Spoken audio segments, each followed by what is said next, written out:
Dans tout le sujet, on note ainsi le produit scalaire usuel sur Kn, K pouvant être R ou C, et on note ainsi la norme euclidienne associée. Dans la partie A, E désigne un sous-espace vectoriel de Kn et U un endomorphisme de E. Dans la question 1, on nous demande de justifier l'existence de ces bornes supérieures et leur égalité.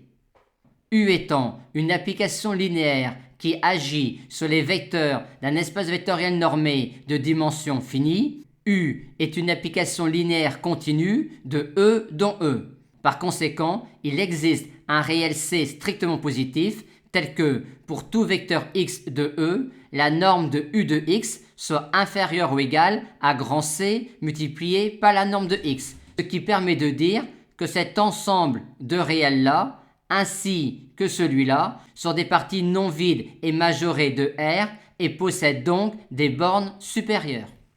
Maintenant, pour montrer l'égalité des bornes supérieures, il suffit de montrer que l'ensemble de ces réels-là est égal à l'ensemble de ces réels-là. Il est clair que tout réel de cette forme-là est un réel de cette forme-là.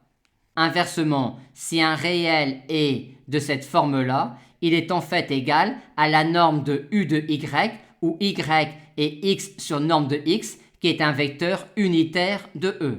Par conséquent, l'ensemble de ces réels-là est également inclus dans l'ensemble de ces réels-là, ce qui achève de démontrer l'égalité des bornes supérieures. Dans la question 2, on nous demande de montrer que l'application qui a un endomorphisme U de E lui associe cette quantité-là définit une norme sur L de E. Point 1. Cette application-là est bien à valeur dans R+. Point 2. Cette application-là vérifie bien l'axiome d'homogénéité, étant donné que pour tout réel lambda et pour tout endomorphisme U de E, la norme de lambda U est égale à la valeur absolue ou au module de lambda multiplié par la norme de U. Point 3. Cette application-là vérifie également l'axiome de séparation.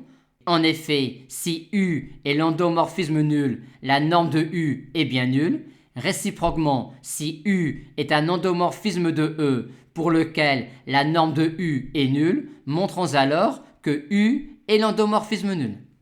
Avec norme de U égale 0, on a tout de suite que pour tout vecteur x non nul de E, la norme de U de x est nulle, ce qui nous permet de dire que pour tout vecteur x non nul de E, U de x est nul. Et on a également U du vecteur nul qui est le vecteur nul, étant donné que U est un endomorphisme de E. Par conséquent, U est bien l'endomorphisme nul. Point 4. Montrons que cette application-là vérifie l'axiome de l'inégalité triangulaire.